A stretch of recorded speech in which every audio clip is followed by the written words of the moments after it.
All right. It seems like we have admitted everyone who was waiting in the chat room. Looks like everyone is good and connected to audio, so we will go ahead and jump right in. So, good morning, everyone. I am Amani Pagis, and I'm the health educator with the training team at Partners. And today I am hosting our August Community Cafe. So, thank you for joining Partners Health Management. We put these community cafes on monthly just to have a topic, a community discussion, just around emerging and important topics. So, our topic for August is internet safety. And we chose to do this topic just in the season of back to school. We realize that our students are using technology, emerging technology, and it's changing every day, just within the scope of AI, also the various social media platforms that are out there. So we did want to just open up and have a conversation about internet safety. So we have two of our trainers from the training team, Megan Lell and Lisette Grisales. So we're going to start with the first part of our presentation, which is connected or consume, which focuses on social media, and then we'll transition into internet safety. So I will hand it over to Lisette. Right, thank you, Amani. Good morning, everyone. My name is Lisette Solis, and I am the bilingual training coordinator here at Partners. We're going to go ahead and get started with how social media impacts our mental health. Okay. So, starting off with what do we mean by social media? We're essentially talking about platforms, digital platforms that allow us to connect with people, communicate online, create and share content, consume information also shaped by our algorithms and engagement. So, most of these platforms that we use daily, such as Facebook, Instagram, X, TikTok, Reddit, Discord. So these are just some examples of the social networking apps and video platforms that we use on a daily basis.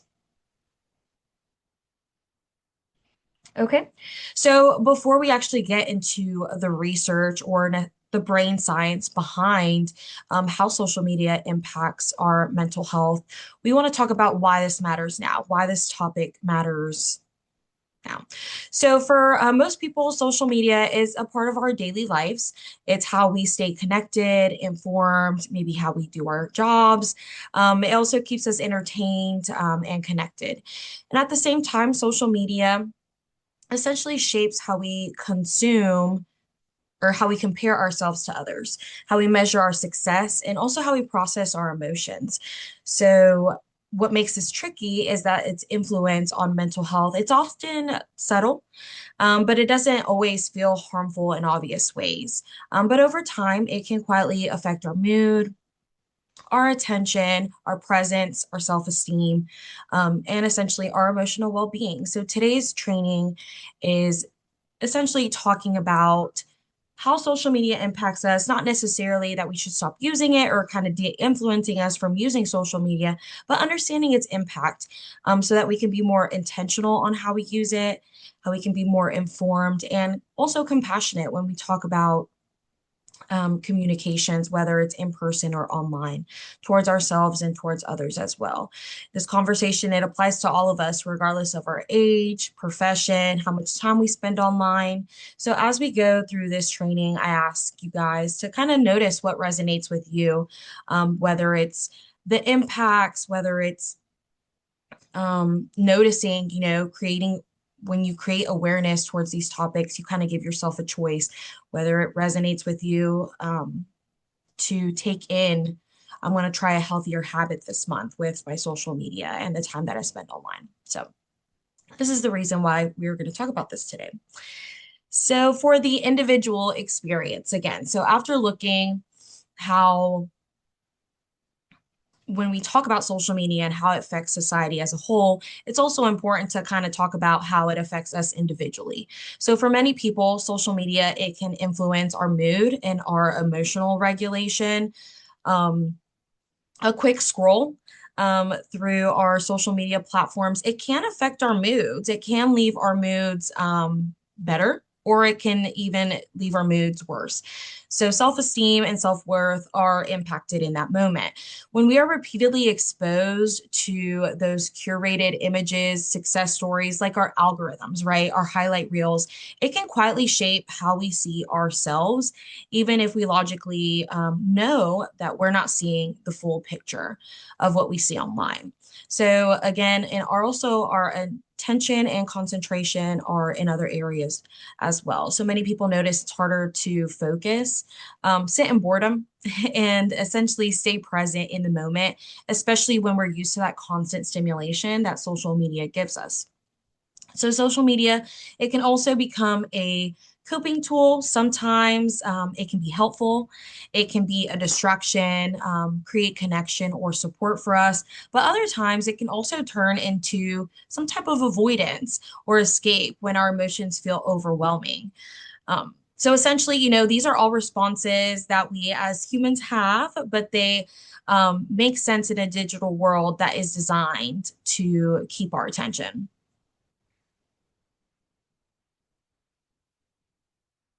Okay, so now when we look at the brain on social media, we need to understand why it has such a strong pull on us. So it helps to kind of briefly look at what it actually does in our brain. So social media, it essentially activates our brain's reward system, which is dopamine. And so dopamine isn't necessarily about happiness. It's also about the anticipation and the motivation behind it. So every notification, every like, every comment, a new piece of content, it creates a small burst of anticipation. So sometimes there is a reward, sometimes there isn't. And that unpredictability, it actually strengthens that habit behind it. And this is called variable reinforcement. So it's the same principle that has people continuing to check their emails, refreshing their emails, playing on slot machines. So what's interesting is that anticipation, it often feels stronger than that satisfaction behind it. So we continue to scroll, and it's not because we're necessarily enjoying what we're seeing, but it's because our brain is like waiting for that next hit of content when we look at social media. So these platforms, they are intentionally designed to capture and hold our attention in that moment.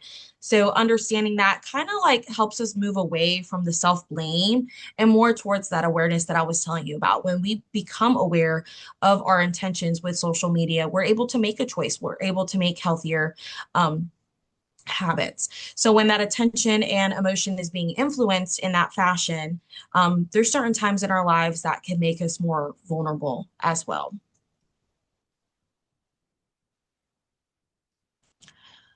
Okay, here we have a quick video kind of just talking about how social media kind of impacts us, and it's just a perfect way to put it into words.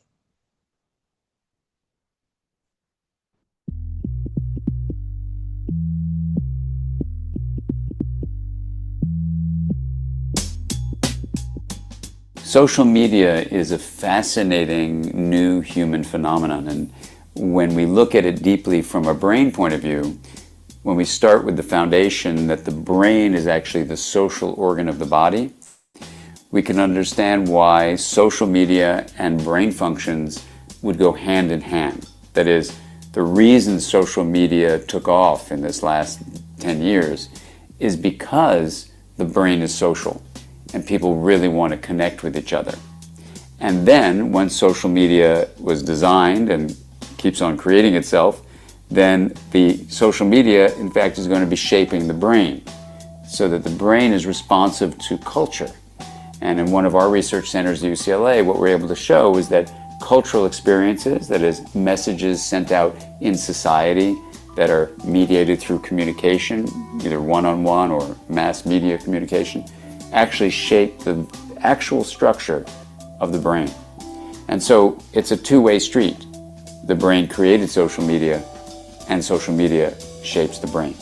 One of the simple things I think that social media does is it brings us back at least to a feeling on one level that we're having the connections that we evolved to have. It's a great question, is social media replacing our relationships or is it adding to it? From a brain point of view, the difference between, let's say, email and social media versus face-to-face interaction is very interesting. So studies, for example, that have shown what it's like when you actually are with someone face to face, where you have eye contact, you're sharing facial expressions, there's a tone of voice you can hear, the posture of the person, the gestures, the timing of what they do, the intensity of what they respond with. Those 7 signals, and those are eye contact, facial expression, tone of voice, posture, gestures, timing, intensity. If you memorize those, it's really useful, because then you'll see what texting, what email, and what most social media actually is lacking. Now, when you look at what area of the brain both sends out those nonverbal signals and receives them and makes sense of them, it's the right hemisphere of the brain. And the right hemisphere of the brain is much more closely connected to the lower regions, so the higher right areas are connected to the lower regions of the brain, and those lower regions work with the body itself to create our emotions, to give us the felt texture of lived life. So one deep concern that I have as a developmental theorist and a developmental clinician is that the more and more people spend time not using nonverbal signals and instead use mostly verbal ones, that is, text with language that has this linear way of being distributed, you're activating primarily your left hemisphere, which in the brain is much more distant from the lower areas that help mediate emotion with the body. And even autobiographical memory is dominant on the right side. So you're much more into just logistics. Even thinking about how people are going to care about you or like you is a left brain thing, which is fascinating. It's called social display rules. So from a hemisphere point of view, what I'm deeply concerned about is if social media, email, texting are not actually getting people more face-to-face time with each other or getting them in touch with even what's going on inside of them, then the new generation will be much more used to a very surface level of experiencing the world. So there's nothing inherently wrong with social media, but if it is replacing time for face-to-face, then that could be a big problem.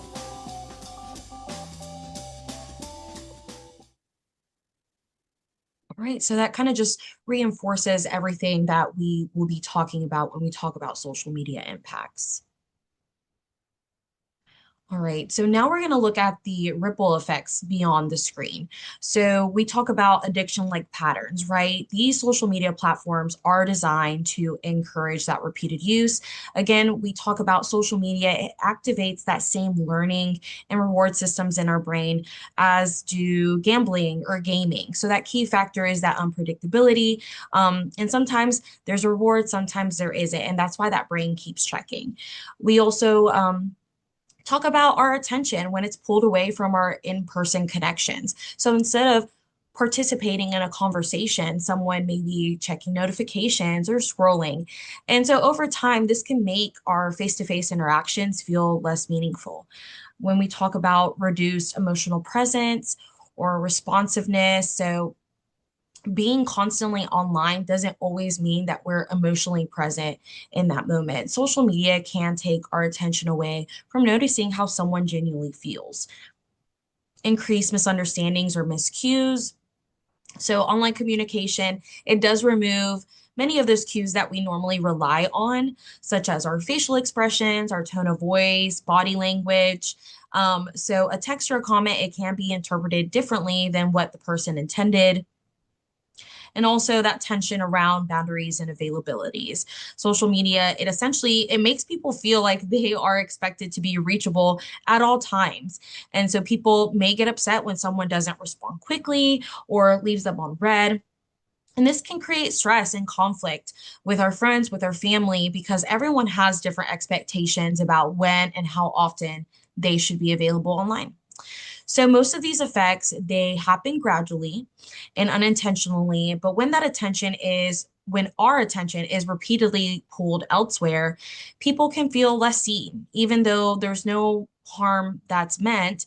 But many people don't notice these patterns until like stress, conflict, or disconnection essentially shows up in that moment. So the goal here is awareness, right? This can show up at home, it can show up at work, in our friendships, So, and it's not necessarily because we care less, but because essentially our attention is being competed for. So now we're going to talk about vulnerability and the risk. So, social media, it doesn't affect everyone the same way. And it doesn't affect us the same way at all times in our lives. So, there's times where we have periods of stress, of loss. Grief is a big one, loneliness, or even major life transitions that can increase our vulnerability. So, during those times, social media can amplify those emotions rather than actually soothe them.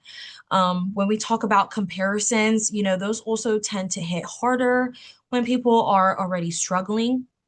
Seeing others appear happy, right? We see these influencers online, they have the perfect lives, they're successful. That can kind of deepen our feelings of inadequacy or isolation around it, even though we know that those images that we're seeing, they aren't the full story.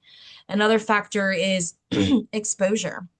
Algorithms, they don't always kind of distinguish what is helpful and what is harmful. So people may unintentionally encounter distressing, negative, triggering content when they're least ready to process it. So over time, this can actually reduce our emotional resilience, making it harder to regulate our emotions or step away when we understand that this isn't necessarily helpful. Um, this doesn't necessarily mean that social media causes these mental health struggles, but it can intensify what is already there. So essentially, vulnerability isn't necessarily a weakness, it's a human response to stress. But at the same time, it's important to remember that social media isn't all harmful, but it can also be a source of connection or support. Now we're going to talk about when use becomes harmful, right? Social media um, becomes harmful when it's negatively affects your emotional, mental, physical, or social well-being, right? Harmful use is defined by the impact, not necessarily the intent. The issue is often less about how much time you spend online, but more about how you use it on during your daily life. Harmful use, it can develop gradually and it may be difficult for people to recognize in themselves. So essentially, if it's helping to regulate you, it's doing its job. But if it's leaving you more dysregulated, it's kind of worth noticing.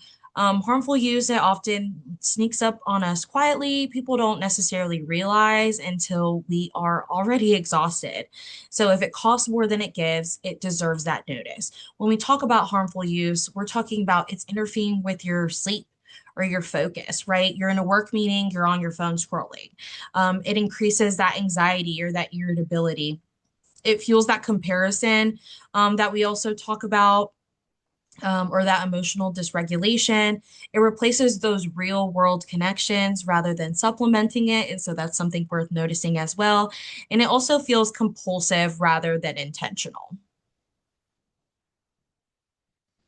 So when people use social media as a coping tool, so it can essentially provide us a temporary relief through distraction, entertainment, having a connection with someone or that validation. So online spaces may help people feel seen or supported, right? Less alone.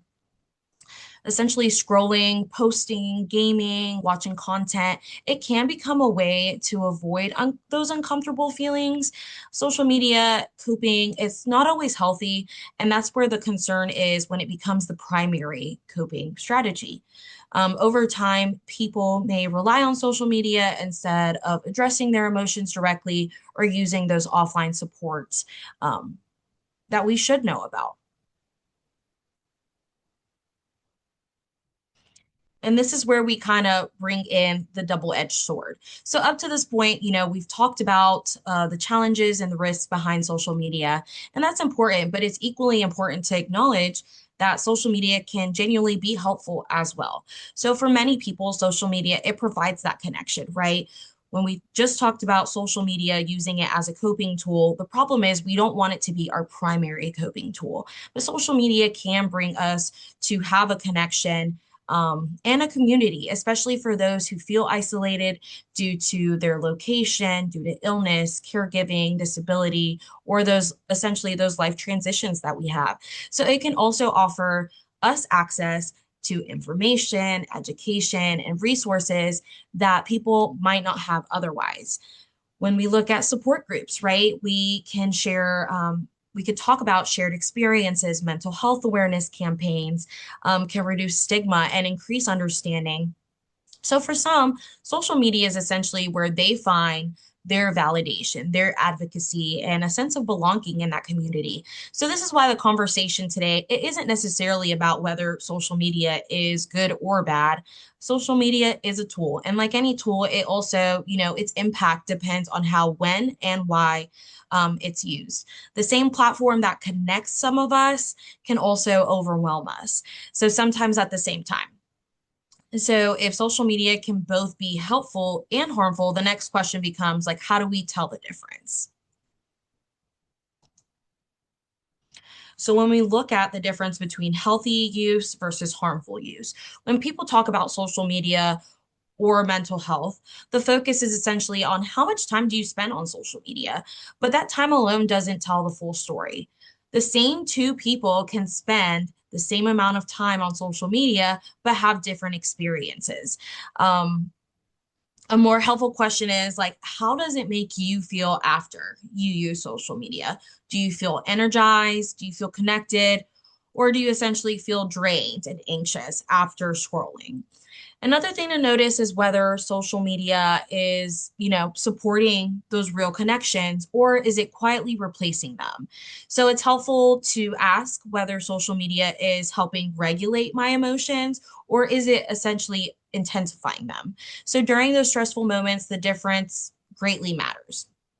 And finally, also notice your intention behind it. Are you choosing to engage with your peers or are you just kind of scrolling automatically without even realizing it? So these are questions, there aren't necessarily about judgment and they're about awareness. And again, awareness gives us those options, right? And those small changes, they can make a meaningful difference. So this next section, now we're going to be talking about understanding why the same platforms that we use as an adult can have a stronger impact on youth and their developing brains. Okay, so we're going to talk about why youth is impacted differently. We essentially know, social media, it's not necessarily harmful to young people, but their brains and nervous systems are still under construction. So the impact is essentially stronger. Some common risk for children and adolescents when it comes to using social media is that, increased anxiety, depression, or, body image concerns, that heightened sensitivity for their peer approval. We also kind of run into cyberbullying and social exclusion, sleep disruption and emotional dysregulation, and also exposure to unrealistic standards or harmful content, and that difficulty disengaging once they have been emotionally activated. So the most important thing to understand is that that support and guidance matters more than actually restricting them from social media. So because of this increased sensitivity that they experience, helping young people build healthier habits early is more of a protective factor, not necessarily a punishment. These risks don't mean that that harm is inevitable, right? This just means that the support matters behind it and what we can do to help our youth when they do encounter these risks with social media. So this next video is talking a little bit about the impact that social media has on children. It kind of goes over gaming as well. So we're going to go ahead and play this video. In today's digital age, social media has become an integral part of our lives. It has revolutionized the way we communicate, learn, and socialize. However, its impact on children and adolescents is a topic of ongoing debate.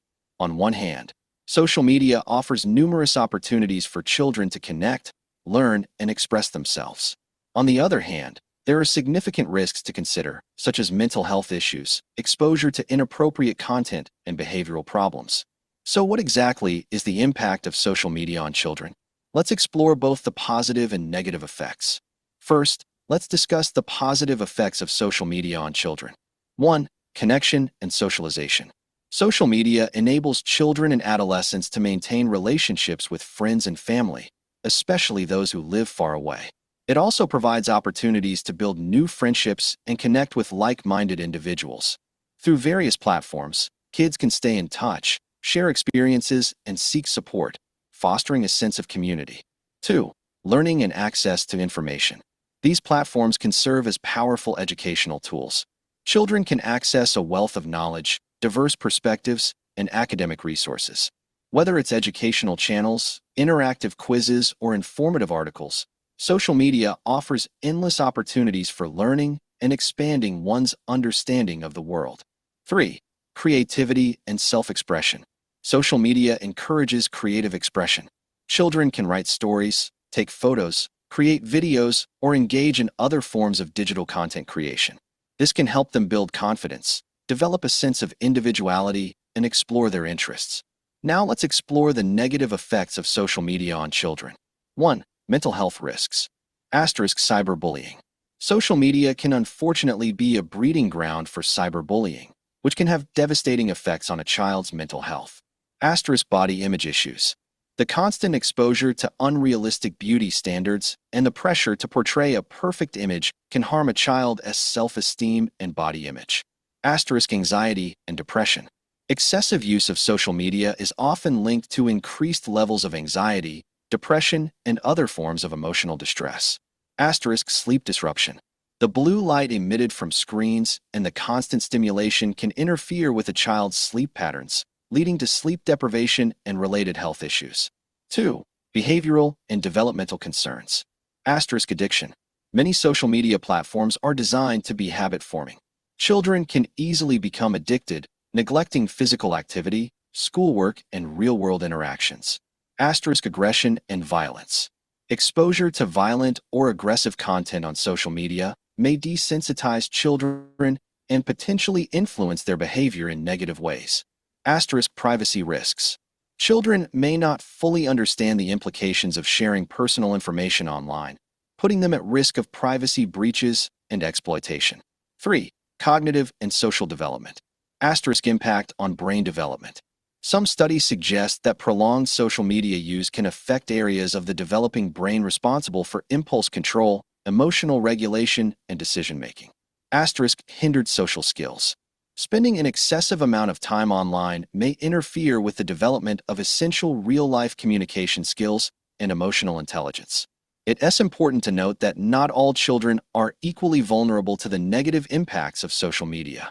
Factors such as age, personality, and the level of parental guidance and supervision play a significant role. To mitigate the negative impacts of social media on children, it's crucial to promote digital literacy, set healthy usage guidelines, encourage offline activities, and seek early intervention when needed. By taking these steps, we can help ensure that children enjoy the benefits of social media while minimizing the risks. In conclusion, social media presents both opportunities and challenges for children. Its impact on learning, socialization, and self-expression is undeniable. However, we must remain vigilant about the potential dangers, including mental health risks, behavioral concerns, and developmental issues. By promoting responsible use, providing guidance, and creating a supportive environment, we can help children navigate the digital world safely and make informed decisions that will benefit their overall well-being. Okay, so that was essentially a great video because if we can think about our youth now in our school systems, they are essentially having access to Chromebooks and iPads, and they're able to take those home. So just kind of something to refresh our brains that we do kind of need to set those boundaries and see how it's been impacting them. So now when we talk about those healthier habits, we can take this in for ourselves, we can take this in for our children. So essentially, setting time limits, choosing specific windows when you actually check your phone, checking your apps, instead of just opening them whenever you're bored or stressed out. Also creating phone-free spaces, right? Keeping social media out of meal times when you're having conversations, whether it's work time or study time, and also the bedroom. protecting your sleep. So we all know how blue light affects us right before we go to sleep. So essentially setting those 30 to 60 minutes before you would like to fall asleep to stop using social media and your phone, curating your feed. So that essentially means, unfollowing, blocking accounts that consistently leave you anxious, or just that feeling of anger or draining. Also, don't feel obligated to respond. You don't have to answer every message, every comment, every direct message that you receive immediately. And also learning to keep your personal information personal, right? You get to decide in advance what parts of your life you don't want to share online. So it's essentially nice to kind of set those boundaries in place when we do use social media. And then I just want to end with a few practical takeaways from impacts of social media. So one helpful approach, again, is setting those boundaries rather than banning someone, restricting them from social media. So for most people, completely eliminating social media isn't necessarily realistic, but it's more about being intentional about when and how we use it can make that big difference. What we follow, what we engage with, what we consume, it shapes our emotional environment and how we feel when we engage in social media. So it's okay to, mute, unfollow, or take a distance from certain content that consistently makes you feel worse. Another important piece is timing. So during those periods of grief, stress, or that vulnerability that we were talking about, social media, it can be intense. It can intensify our feelings during that time. So taking breaks during those times, it can be protective for us and not necessarily avoid it. And then finally, prioritizing those offline connections. That does matter. Social media, it can supplement our connection, but it doesn't fully replace our human presence and our shared experiences or meaningful conversations that we have. So those small changes are often more subtle than the big ones. But the goal it isn't to disconnect from the world. It's just to stay connected to ourselves. So that is pretty much my part of the presentation. I will leave all questions towards the end of Community Cafe, or you're more than welcome to drop them in the chat if you guys have any questions as far as social media impacts. But I'm going to go ahead and hand it off to Megan. All right. Thank you, Lizette. So I'm Megan Lael, and I'm also on the training team here. So I'm going to talk to y'all a little bit about internet safety. So this is a good segue after talking about social media, some things that we can do to keep our young people safe. So obviously, Lizette touched on this some, our kids have access to the internet in a lot of different ways, especially now in this technology heavy world we're living in. It's not really realistic to think that we can just keep our kids completely away from the internet, whether even if they don't have a phone or tablet or computer of their own, they are getting to use devices at school. If they are playing video games, there can be a lot of ways to get online and access the internet. Technology is also constantly changing, so there are always new websites and apps and games and things to keep up with. So regardless of how your child or your young people in your life might access the internet, we're going to talk about some of the ways that we can protect them, regardless of how they might be getting online and what they might be doing online. So when we talk about internet safety, again, it is something that is a part of our life, whether we like it or not. So it is important that we have conversations and educate our children about good internet use habits, healthy habits, and how to navigate the internet. Because if they don't hear it from us, if they are not learning this information from the people close to them, they're going to figure it out from their peers or from other sources that might not guide them in the way that you would like. So one of the most important things we can do is have ongoing conversation, talk about the risks that might be out there, talk about some of the good, healthy skills for navigating the internet and teaching them the red flags and things to look out for. Now, sometimes we might think that we don't have to start these conversations until our kids are older, till they have access to social media, till they have the phone of their own. But really, we want to start these conversations when our kids are young, before maybe we even think that we need to be concerned about these things. So when we start these conversations with our young kids, obviously I have a 5-year-old. Do I need to talk to him about sexting right now? No, but I can start the conversation with things like talking about netiquette, how we behave online, the same way I teach him about how we behave with people in person, how to um, treat people when we're online is going to be the same way we would treat them face to face. And as they grow, that can transition into talking to them about cyberbullying. Looking at inappropriate content, obviously, for younger kids can then segue into talking about sexting and inappropriate images as they get older, and then teaching people about not believing everything you see online. Obviously can, as they get older, talking about why we don't meet people online, why we don't just trust every single message that a person sends us. So again, you can start these conversations when they're young and then continue having them as they grow and as their internet use evolves and changes. So we don't want to wait until we have a teenager and we're giving them a smartphone to start trying to cram all this information in. It's important that we build that good base when they're young. So these rules and guidelines and expectations are already there when they get older and are maybe using the internet more unsupervised. So there's a lot of different kinds of risks out there that we should be concerned about. The good news to it all is that most children are not getting into trouble online. Most kids are on there to, play games or talk to their friends. But we do want to be aware of some of the risks that can be out there. Again, doesn't matter what device a child is on, if they are accessing the internet or chatting with strangers or anything, or have access to any kind of chat features on their games, these things can always potentially be a risk. So inappropriate content obviously can be, anything that you deem inappropriate. So obviously things like pornography, violence, hate speech, things like that. The internet can open up a whole world of information and images that we don't necessarily want our children to see or be exposed to. When children are being exposed to this kind of information, it can cause them to feel, guilty or ashamed or upset that they saw something that maybe they know that they shouldn't. Being exposed to violent content or overly sexualized content can cause some desensitization, seeing it too much.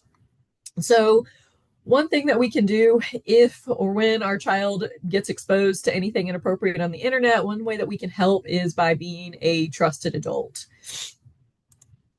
So doing that, if a child sees something, if they are exposed to something, someone sends them a picture, they're clicking around on the internet and they end up on a video that they know they shouldn't be watching, the goal is that they will come and talk to a trusted adult, whether it's their parent or someone close to them. So for us, we want to be that trusted adult, that safe space.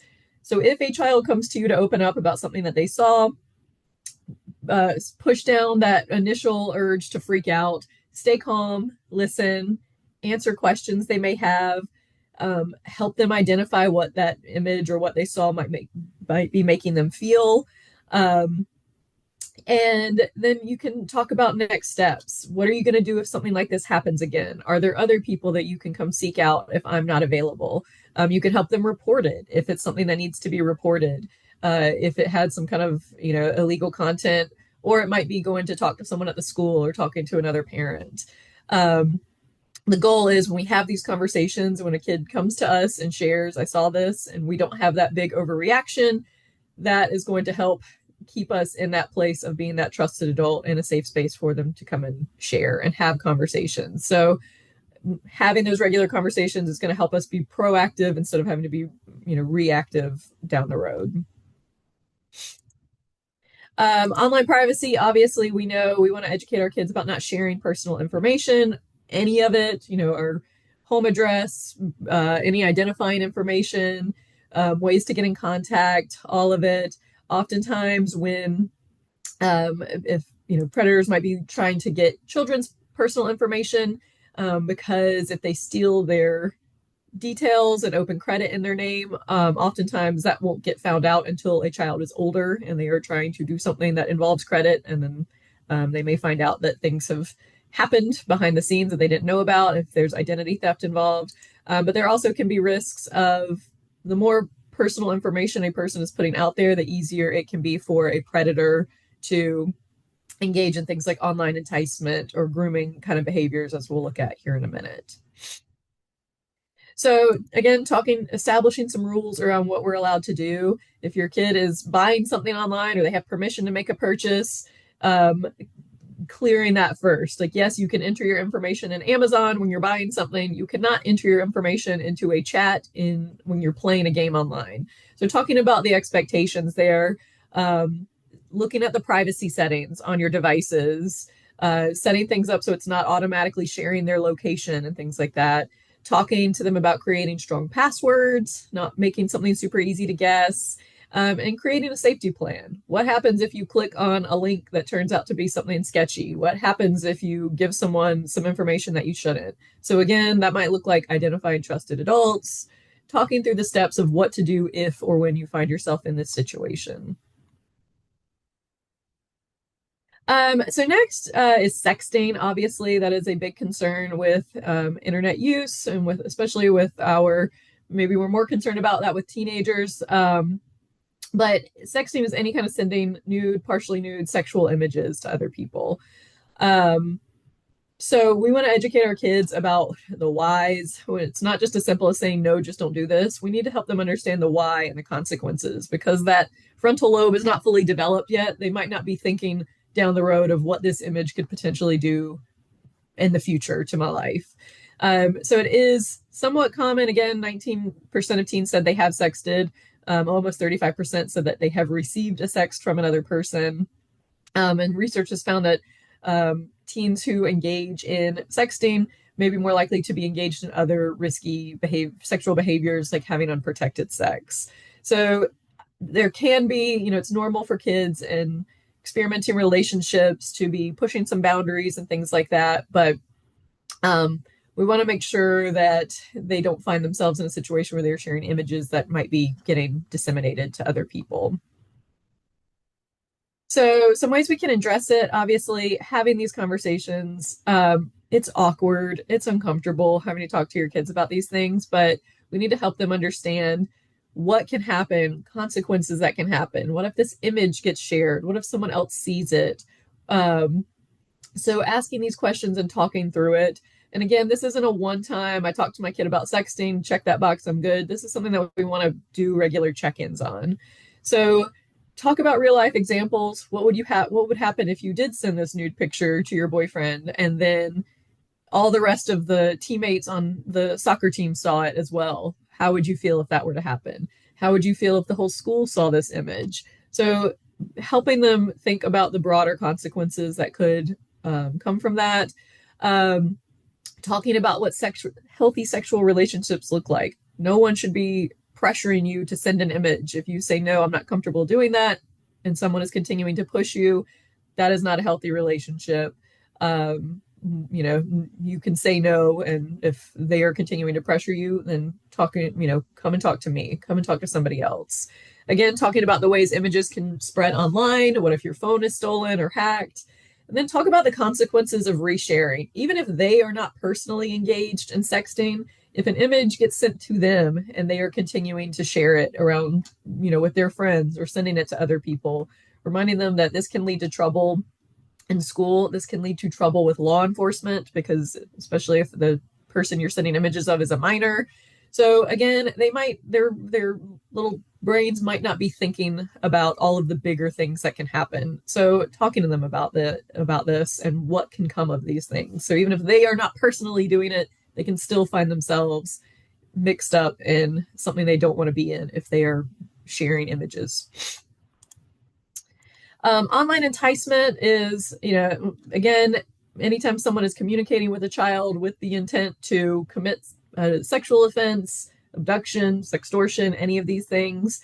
So this can happen on any kind of internet platform, social media, messaging apps, gaming platforms, you name it. If there's the ability to communicate with strangers, online enticement is something to be concerned about. So we want to be concerned about grooming behaviors. This is things that you might want to watch for if you were concerned that this could be happening. Looking for changes in their internet use. Are they suddenly chronically online? Are they being really dodgy about talking to you about their internet use? Do they suddenly have gifts that you know that they shouldn't have money for? Are they, um, you know, talking to someone and not wanting to tell you who it is? Are they trying to go out and meet someone? So these groomers will find their way in. They will find whatever vulnerability a child might have. They might act as a boyfriend, or I'll be your modeling manager and get you gigs if you send me these images. They will find whatever their inroad might be. Grooming can often happen very quickly. Sometimes it can be something that takes a longer time, but often we can see it happen in a matter of hours. So be aware of the signs, look for the changes in your child's behaviors around their internet use. And again, having those ongoing conversations about relationships. If a child is older and they're talking about wanting to meet someone, obviously we want to have very strong rules in place around that. Is it I come with you? If you're really dead set on meeting this friend that you've been playing this game with for years, what is that going to look like? Can we all go meet in a public place together with me present or parents present? Know your child's online friends, just like their in-person friends. Have them tell you about the people that they are meeting to play Minecraft with at night, whatever it is. Teach your children about red flags. If something seems too good to be true, if someone is hitting you up online saying you're so beautiful, you could be a famous model and actress, teaching them to not just take everything at face value that someone might be saying.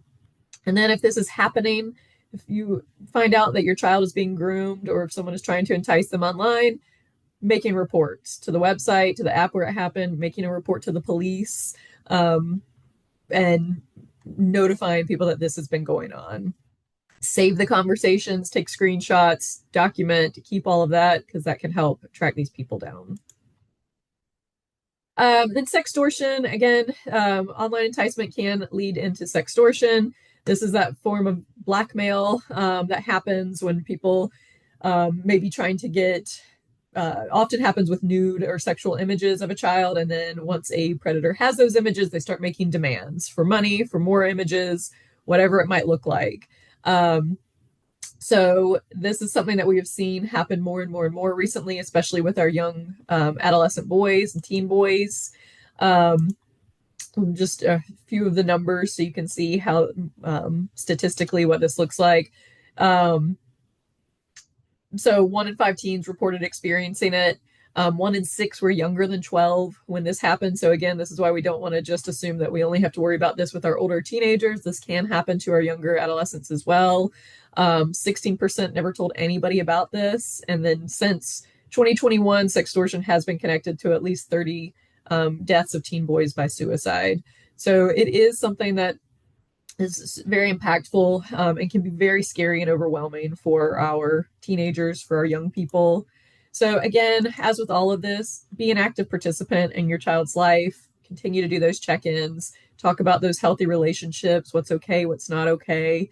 Empower your child. Again, the more we're educating them about what to look for, what to do, what not to do, we're giving them the tools to know when to say this isn't okay, or I need to go get someone. I need more help with this situation.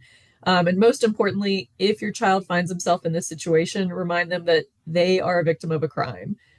Should they have sent the picture? No, but we're past that now. You have been victimized by someone. This is a crime. This is a bigger deal. We need to take care of this. So stay focused on that aspect of it. And then lastly, cyberbullying. That is something obviously that happens a lot on.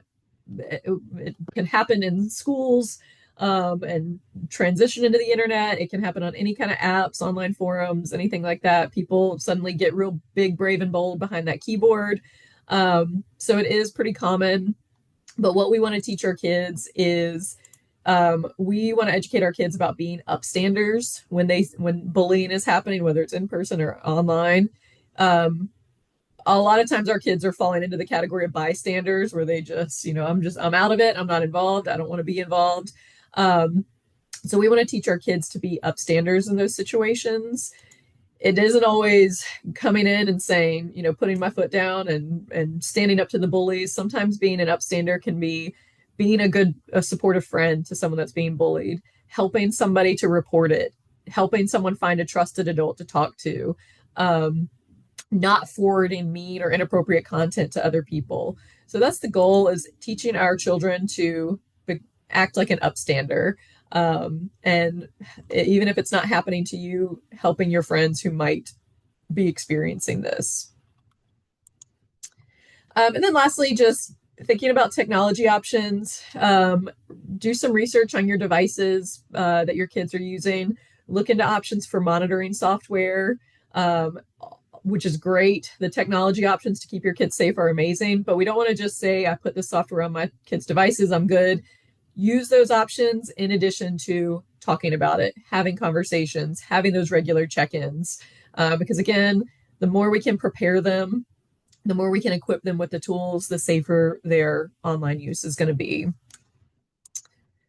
All right. And then again, just remembering to take that time to connect, educate yourself about what your kids are doing, learn about the games that they're playing. And that can be a great way to engage with them, asking them questions. Oh, you want to learn how to play this game online? Let's do it together. So making it a team effort and not just, taking that time to have those regular conversations with your young people. That's the best thing that you can do. Just taking away devices and saying no internet ever is not a very realistic route to take. So, and then lastly, just some resources if you're interested to look into for some internet safety resources. There's a lot of good stuff out there. The internet can be big and scary and dangerous at times, but there is also a lot of really good, helpful, educational stuff out there that you can use.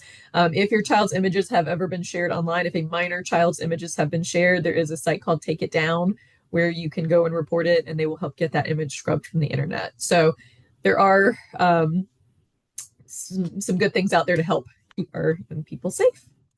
And then lastly, if there are questions about internet safety or social media, we will open it up. If anyone would like to speak with Lizette or I, feel free. And that's all I got.